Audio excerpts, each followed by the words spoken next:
Salam,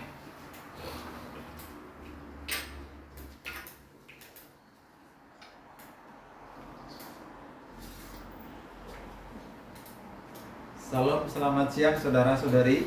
Salam. Ada sukacita? Amin. Amin. Puji nama Tuhan. Saudara yang dikasih Tuhan, mari kita berdoa terlebih dahulu.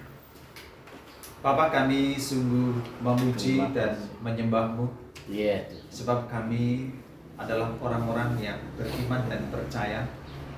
Ketika kami berkumpul, Engkau hadir di sana, dan Engkau hadir di hati kami masing-masing. Engkau hadir dan berkuasa di ruangan ini.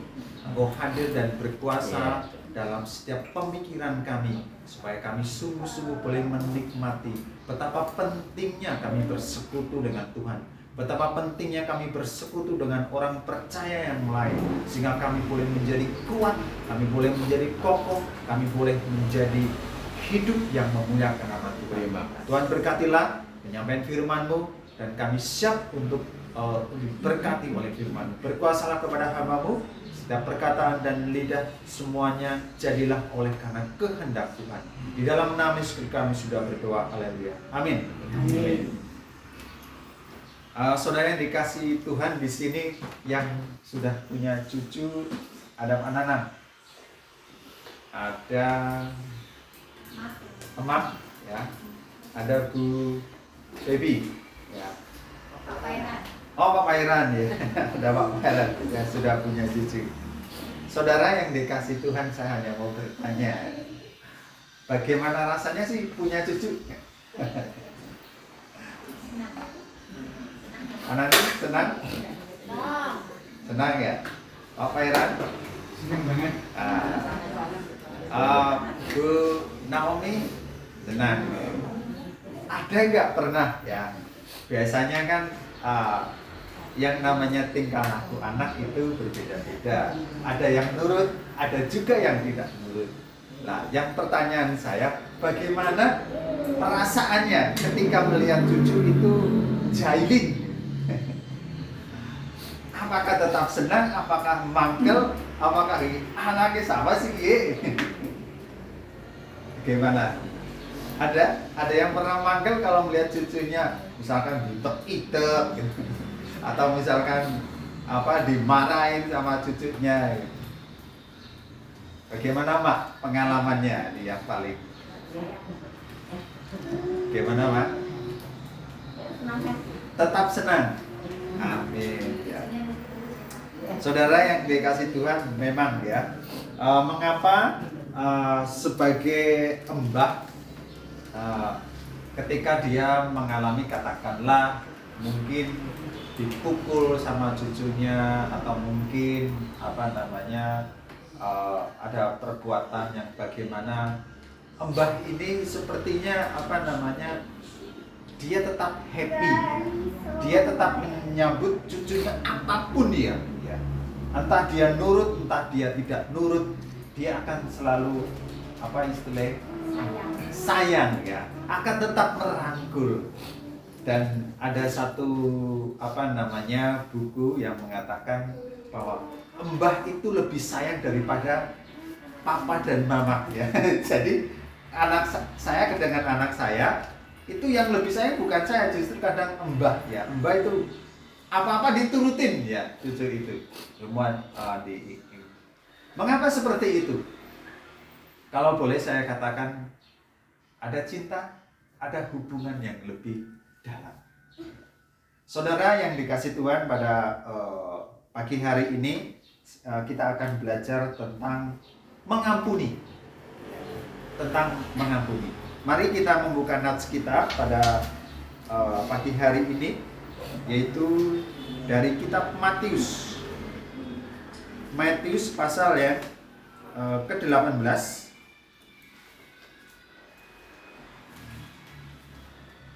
Matius 18 ayat 21 sampai 35.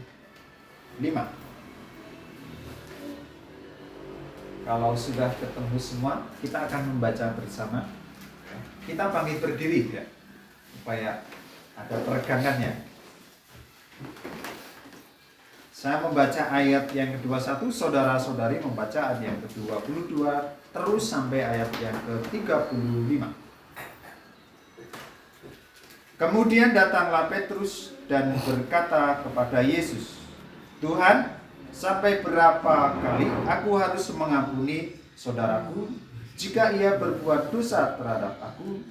Sampai 7 kali?" Yesus berkata kepadanya, "Bukan, aku akan padamu, bukan sampai 7 kali, melainkan sampai 70 kali 7 kali." Sebab hal kerajaan surga seumpama seorang raja yang hendak mengadakan perhitungan dengan hamba-hambanya. Setelah dia mulai mengadakan perhitungan itu, dia katakan kepadanya seorang yang berhak 10 hidup talenta. Tetapi karena orang itu tidak mampu melunaskan hutangnya, raja itu memerintahkan supaya ia dijual beserta anak istrinya dan segala miliknya untuk pembayaran hutangnya. Maka sesudah itu menyembah dia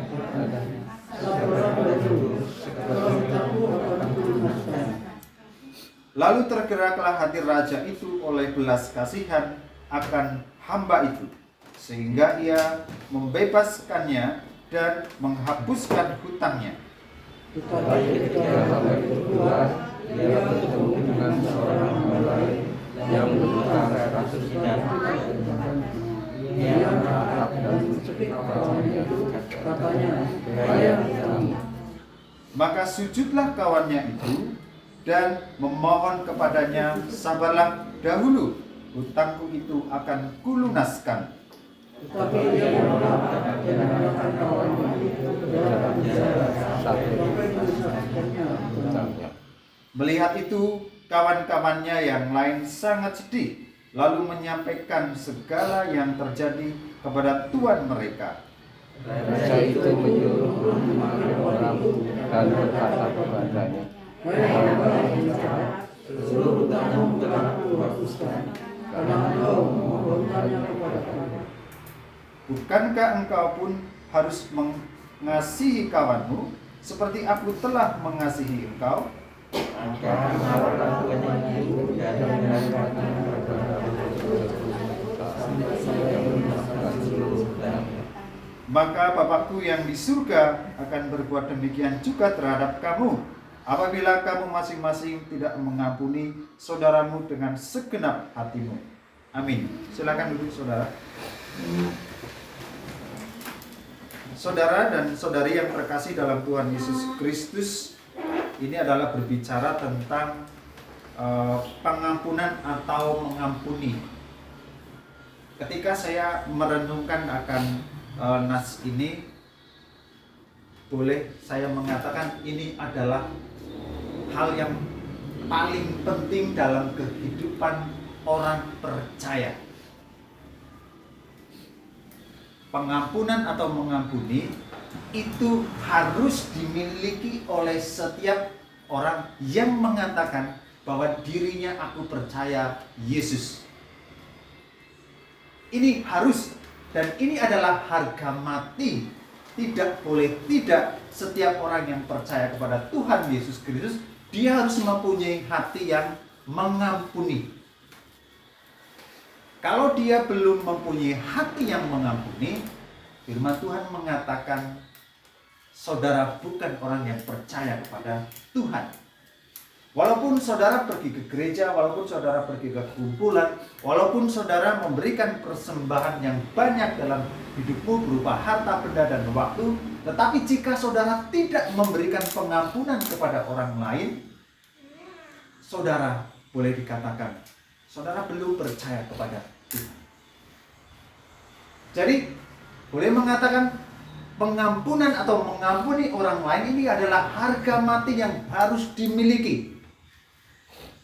Karena jika kita mempunyai hati yang mengampuni, pikiran yang mengampuni, maka diri kita yang dikuasai oleh damai sejahtera yang berasal dari Allah.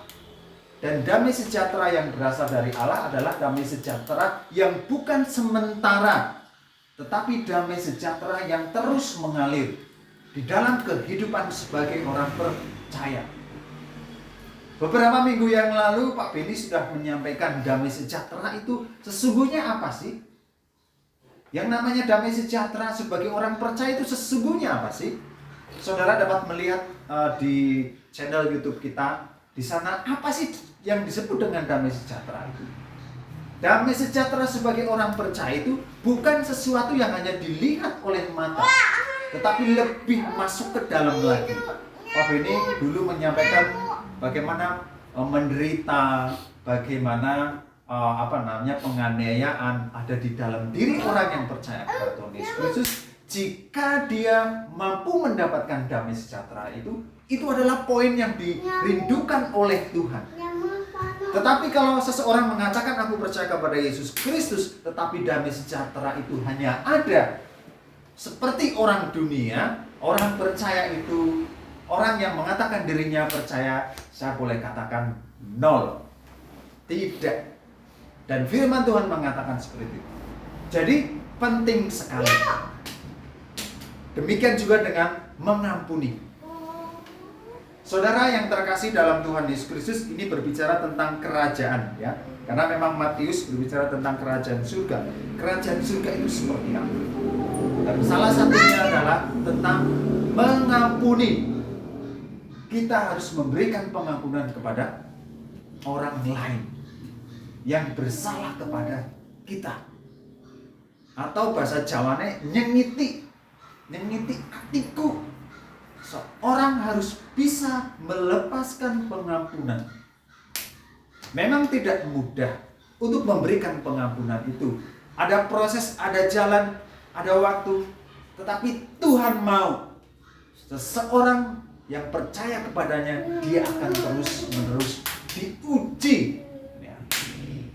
Ujian pertama mungkin tidak lolos, Tuhan akan kirimkan lagi. Gak lolos, Tuhan pasti akan kirimkan lagi. Jadi kalau kita sebagai orang percaya punya masalah, katakan jangan kita menjadi menggerutu. Karena Tuhan sebenarnya dengan hal itu sedang membangun kita. Di mana kita sedang dibangun. Bisa seperti di sini kita sedang dibangun untuk mengampuni. Berarti kita akan bertemu dengan orang-orang yang mungkin akan nyengiti kita. Pertama, kita tidak bisa mengampuni si A, gak lolos. Tuhan akan utus lain sampai kita bisa memberikan pengampunan itu. Itulah kasih Tuhan. Karena Tuhan mau kita itu seperti Tuhan, seperti Yesus Kristus yang mampu memberikan pengampunan. Jadi saudara dipilih menjadi orang percaya itu bukan hanya karena hore saya pasti masuk surga, beres. Tidak. Kita semua yang ada di sini diminta oleh Tuhan supaya kita menjadi seperti Kristus. Salah satunya di sini adalah kita harus bisa memberikan pengampunan, mengampuni orang lain, orang yang bersalah kepada kita.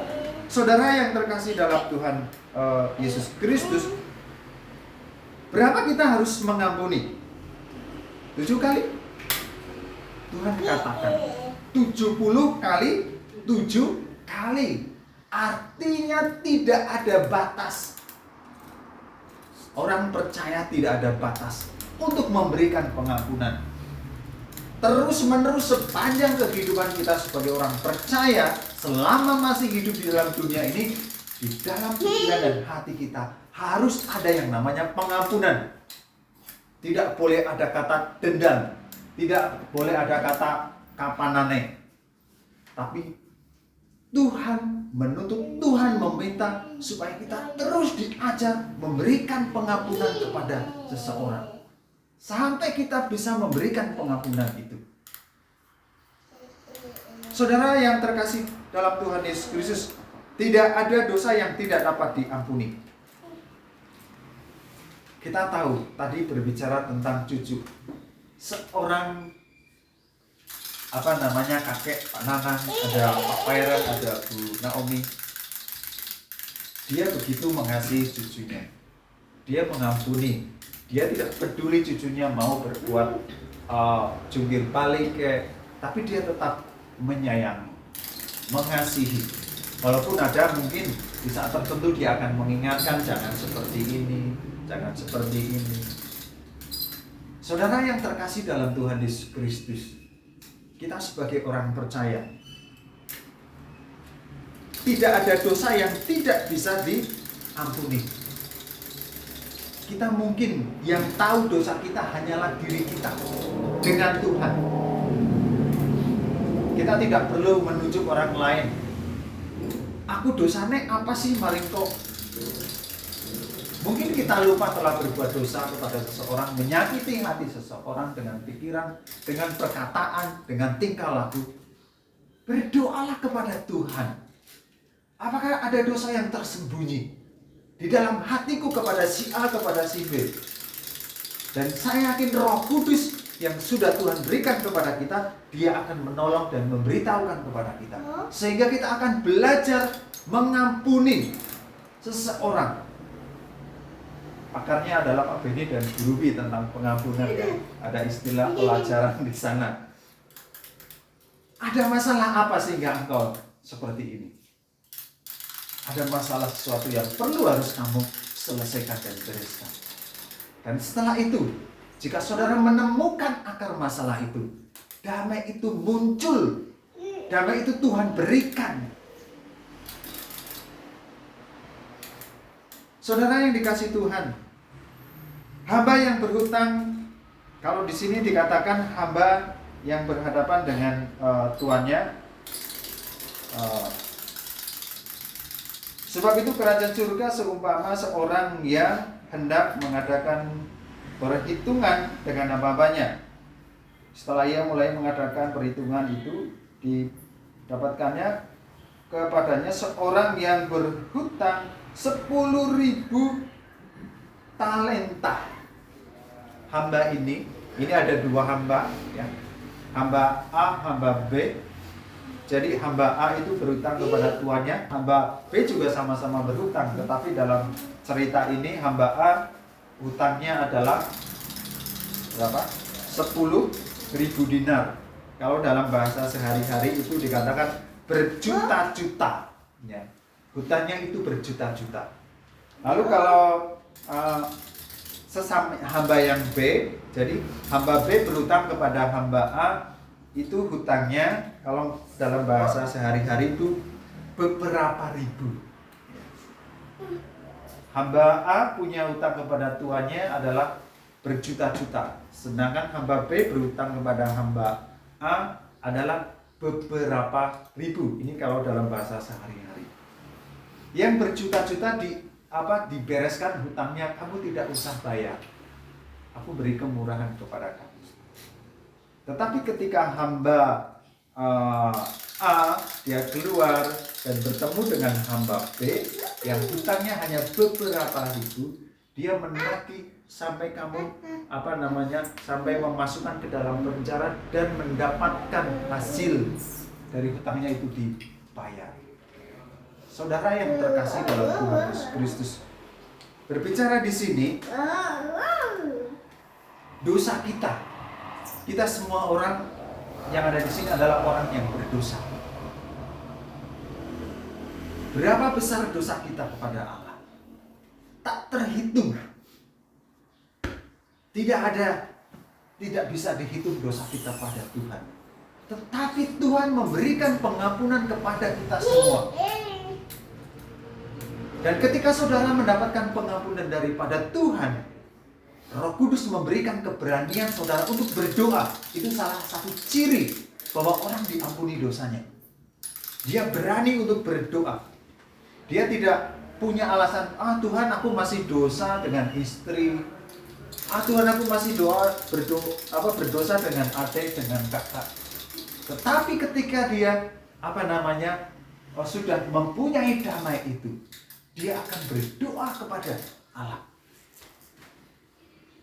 Tetapi saudara yang dikasihi Tuhan, coba kita lihat yang hubungan antara hamba A dan hamba B. Apa hubungannya? Dia mencoba untuk menuntut bahwa kamu harus menyelesaikan hutangmu. Ini berbicara dengan kita kepada orang lain, kepada istri, kepada anak, menuntut dia harus sempurna. Dia lupa bahwa dosanya juga diampuni oleh Bapa di surga. Saudara yang dikasih Tuhan, kalau di antara kita ada saat ini, saudara mempunyai hati yang mangkel dengan seseorang, ayo berdoa kepada Tuhan. Segera selesaikan, tidak tunggu nanti. Karena itu dapat menjadi akar. Kita tidak bisa bertumbuh di dalam Tuhan.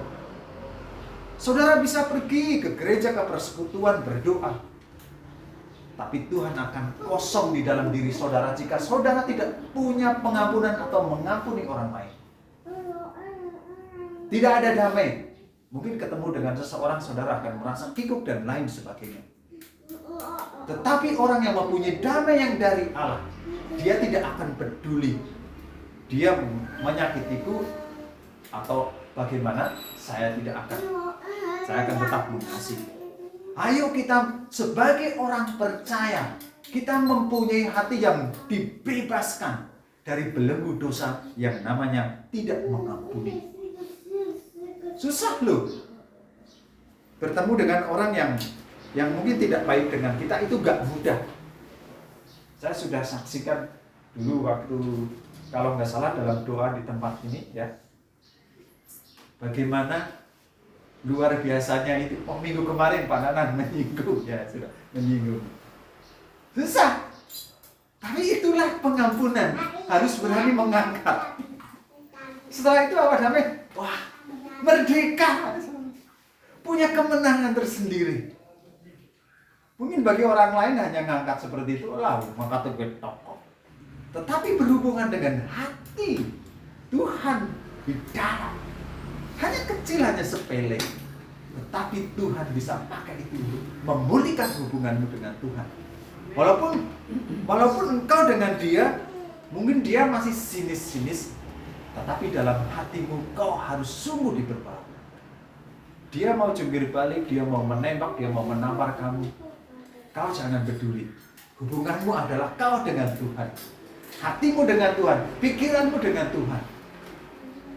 Mari saudara yang dikasih Tuhan, saya memanggil kita semua, jadilah orang percaya yang sungguh-sungguh sampai merasuk ke dalam yang disebut dengan memberikan pengampunan.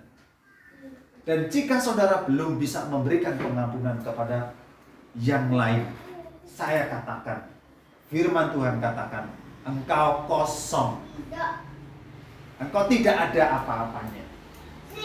Dan Tuhan bisa mengatakan, Tuhan aku sudah mengajar, Tuhan aku sudah melakukan mujizat, aku sudah menyembuhkan dan mendoakan, tetapi kita tidak memberikan pengampunan. Tidak ada artinya. Saudara tahu bagaimana ketika 10 gadis yang bodoh dan 5 gadis bodoh dan yang bijaksana. Saudara yang dikasih Tuhan, mari saya ingin mengajak kita semua, kita boleh mempunyai ciri-ciri yang orang yang mengampuni.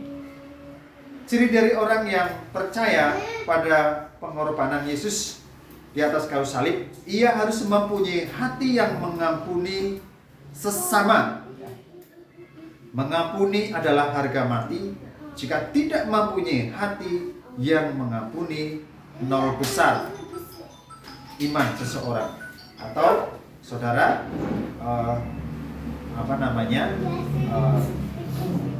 boleh dikatakan imannya perlu diragukan. Ayat 35 saudara yang dikasih Tuhan. Ayat 35 mengatakan, maka Bapakku yang di surga akan berbuat demikian juga terhadap kamu apabila kamu masing-masing tidak mempunyai mengampuni saudaramu dengan segenap hati. Ya. Kalau dalam bahasa sehari-hari saya akan bacakan. Ya. Kalau dalam bahasa sehari-hari seperti ini. Yesus mengakhiri ceritanya dengan kata-kata ini. Begitu juga Bapakku yang di surga akan memperlakukan kalian masing-masing kalau kalian tidak mengampuni saudaramu dengan ikhlas. legowo. Dengan segenap hati, harus dengan ikhlas, rela. Ayo galilah saudara. Jangan anggap main-main pengampunan ini. Penting.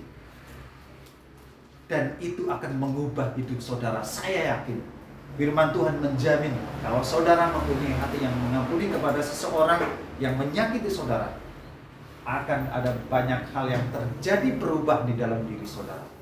Firman Tuhan itu akan menjamin saudara.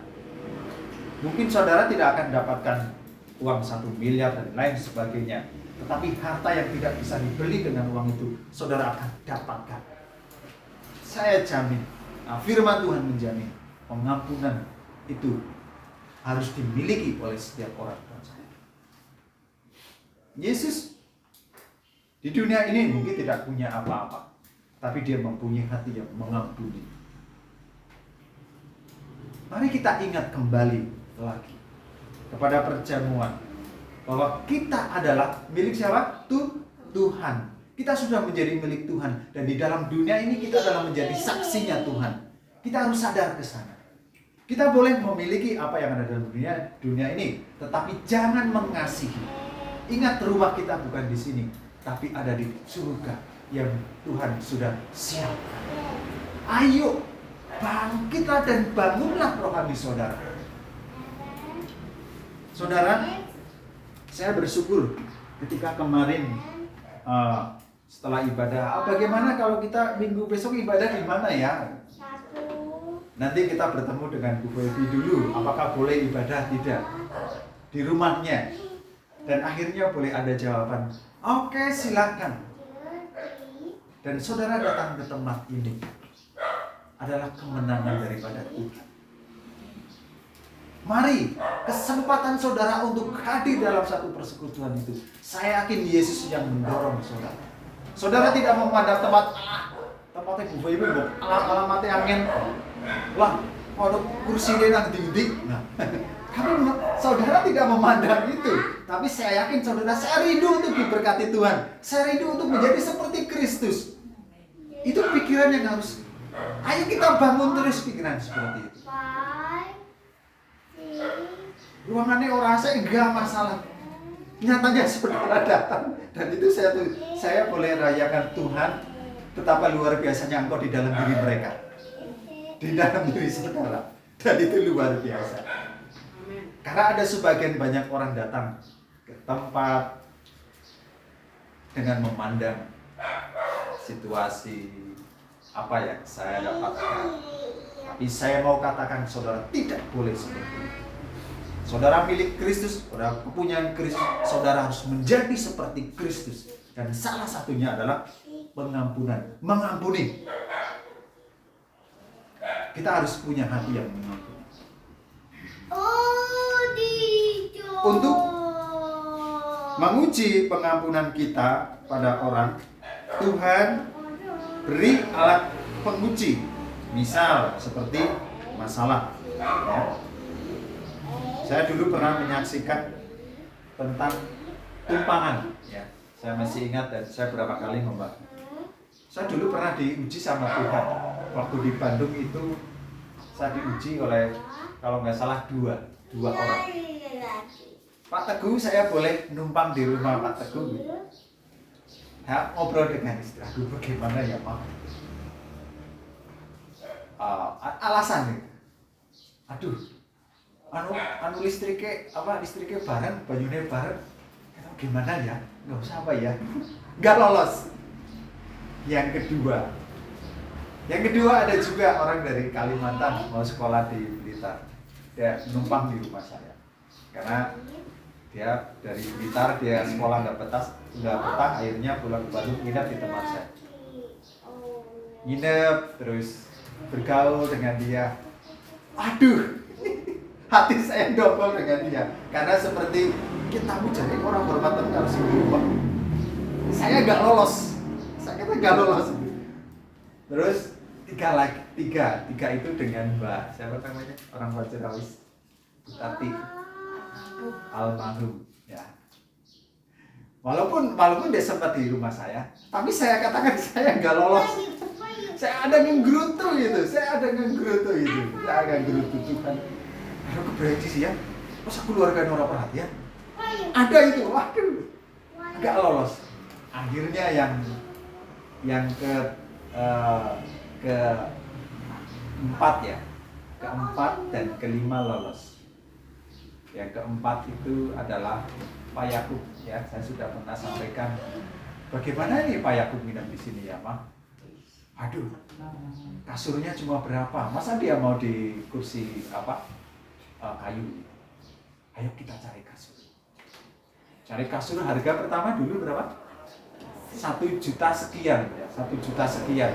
Aduh larang ya, kita cari tempat lain. Terus ada lebih murah, tapi saya mau lihat barangnya dulu. Oke, lihat. Ya, ternyata barangnya itu udah kusam, jadi plastiknya itu kusam. Aduh, kayaknya dalam. Jadi kita cari di tempat lain. Akhirnya setelah yang ketiga itu dapat bahkan ya lebih murah dan dapat bonus 1 bantal dan 1 guling itu lebih murah. Dan akhirnya beli itu. Walaupun kehilangan, tetapi itu damai. Tapi itu damai ya. Dan yang kelima adalah Mbak Endah. Tamu Mbak Endah itu membuat saya bersuka cita karena saya semakin ayo datanglah, silakan. Tapi ya seperti ini. Saudara, kadang kita diuji. Itu adalah contoh ketika saya diuji. Kalau dalam karunia itu memberi tumpangan. Ternyata 3 saya diuji itu aja enggak lolos. Tapi Tuhan mau terus enggak. Tuhan istilahnya seperti Tuhan ngomong enggak, aku mau, kamu itu bisa memberi tumpangan. Sampai membeli kasur pun saya enggak merasa rugi, enggak. Tapi saya justru semangat. Dan ketika Mbak Ena datang, oke, mari. Dan berbicara tentang pengampunan, Tuhan juga mau kita sungguh-sungguh sampai dasar memberikan pengampunan itu. Sampai kita tidak ada tembok, sampai kita sungguh-sungguh legowo, ikhlas. Tuhan akan kirimkan sampai kita bisa memberikan pengampunan itu. Mungkin di sini kita ada yang sudah bisa mengampuni. Mungkin ada yang bisa belum. Mungkin ada juga kasus yang lain. Tuhan itu akan kirimkan sampai kita bisa mengasihi, sampai kita bisa mengampuni, sampai kita bisa memberikan tumpangan ataupun yang lainnya. Intinya masalah itu kadang Tuhan kirimkan supaya kita bisa menjadi seperti Kristus. Semua orang di sini pasti mungkin akan beda-beda, tetapi intinya ayo kita menjadi seperti Kristus. Amin, saudara. Jika saudara sedang ada masalah dengan seorang, berilah ruang untuk Tuhan memurnikan hatimu, dikuasai Tuhan, yaitu adanya kasih dan mengampuni. Rencana Tuhan adalah rencana damai sejahtera. Jadi Tuhan jangan salahkan. Kalau Tuhan mau menolong kita untuk terus, ayo kamu itu harus bisa mengampuni, ayo kamu harus bisa memberi tumpangan. Jangan salahkan Tuhan. Karena Tuhan mau, Tuhan itu mengasihi saudara. Tuhan mengasihi kita. Karena itu, ampunilah seorang akan yang lain, sehingga saudara akan menjadi seperti Kristus, menjadi orang yang kuat secara rohani, lebih dalam. Mari kita akan memujikan satu pujian, yaitu mengampuni. Saya ingin mengajak berdiri. Kita akan pujikan pujian mengampuni. Saudara berdoa kepada Tuhan. Mungkin saudara ada sesuatu dengan orang tetangga yang membuat saudara perlu untuk mengampuni dia. Berdoalah dan mintalah kepada Tuhan. Tuhan itu ada di mana-mana. Tuhan itu tidak pernah melepaskan tangan saudara. Walaupun saudara meninggalkan Tuhan, Tuhan tidak pernah. Dan Tuhan selalu menunggu saudara untuk kembali. Dan Dia rindu saudara menjadi seperti Kristus. Walaupun saudara penuh dengan lumpur dosa, banyak dosa yang menurut Anda Tuhan tidak mungkin mengampuniku. Tetapi Yesus datang dan memberikan pengampunan. Darahnya cukup satu kali untuk semua orang di dunia ini yang mau percaya dengan Tuhan. Okay. No.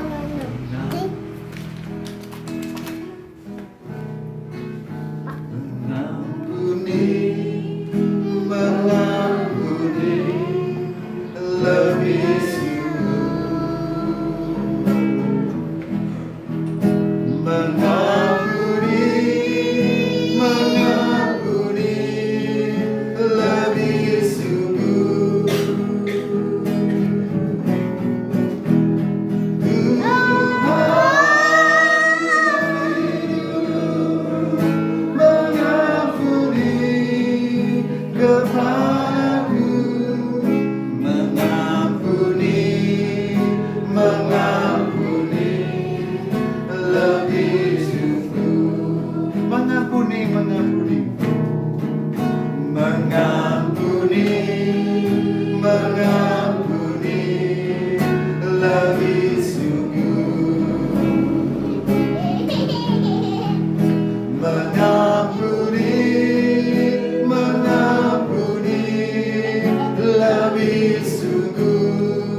saudara boleh berpegangan tangan, boleh berdua, bertiga boleh.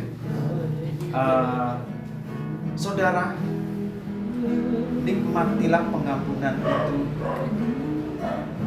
Bayangkanlah jika tangan yang dipegang itu adalah musuh saudara.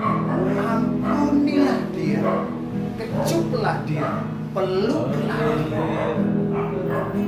Dan nanti kalau saudara pulang, ayo bangun terus untuk memberikan pengampunan itu kepada orang yang membuat saudara semangat. Bisa istri, bisa suami, bisa anak, atau tetangga dan lain sebagainya. Mari kita pujikan, mengampuni.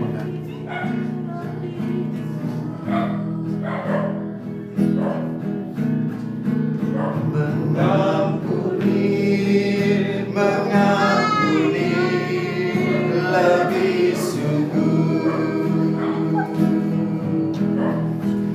mengampuni lebih sungguh. Tuhan lebih dulu mengampuni kepadaku, mengampuni lebih sungguh. Mengasihi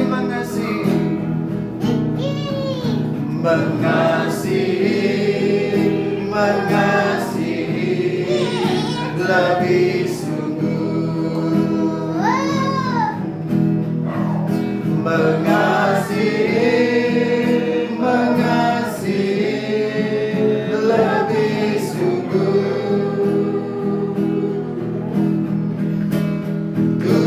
Tuhan lebih dulu mengasihi kepadaku, mengasihi lebih sungguh. Saudara, saya ingin saudara berdoa bagi tangan yang saudara pegang. Katakan saudara mengampuni. Katakan saudara, aku mengasihi tangan yang saudara pegang. Saya beri waktu 1 menit untuk berdoa, untuk memuji betapa Allah merindukan kita untuk mengampuni dan mengasihi. Silakan saudara berdoa, saya berikan 1 menit untuk saudara berdoa bagi Tuhan yang saudara pegang. Tuhan, kami sungguh mengasihi Pak Yanto. Kami mengasihi Pak Teguh. Kami mau mengampuni Pak Yanto. Kami mau mengampuni Pak Teguh. Mungkin ada dosa. Kami seperti sebel dan lain sebagainya. Tuhan, ajarkan kami mengampuni Pak Yanto, mengasihi Pak Teguh, mengasihi semua yang ada. Tuhan, karena Tuhan mengasihi Pak Yanto, Tuhan mengasihi Pak Teguh, seperti bersyukur Tuhan panggil kami menjadi orang-orang yang mengasihi. Oh haleluya. Terima kasih Bapak, mau panggil kami, memberikan Roh Kudus untuk kami memberikan pengampunan kepada siapapun yang memberikan. Haleluya.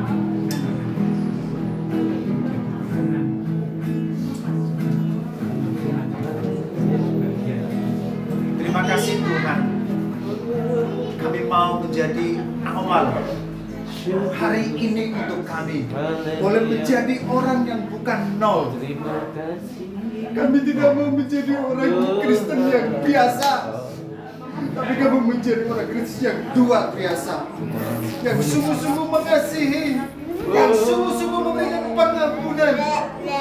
Karena percuma Tuhan jika kami pergi ke kelompok, tapi hati kami tidak ada pengampunan sama sekali.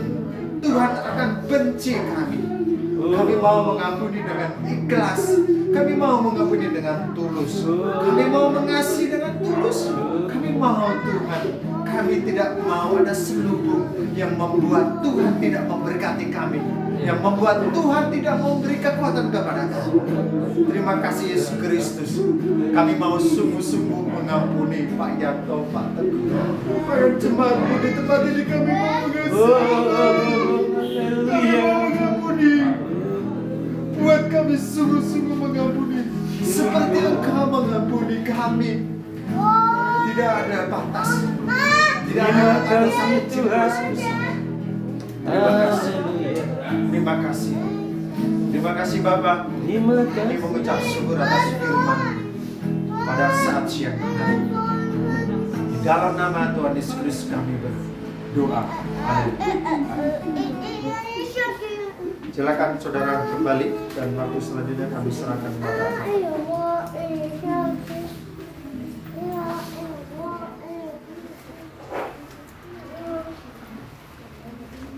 Bapak dikasih Tuhan mereka.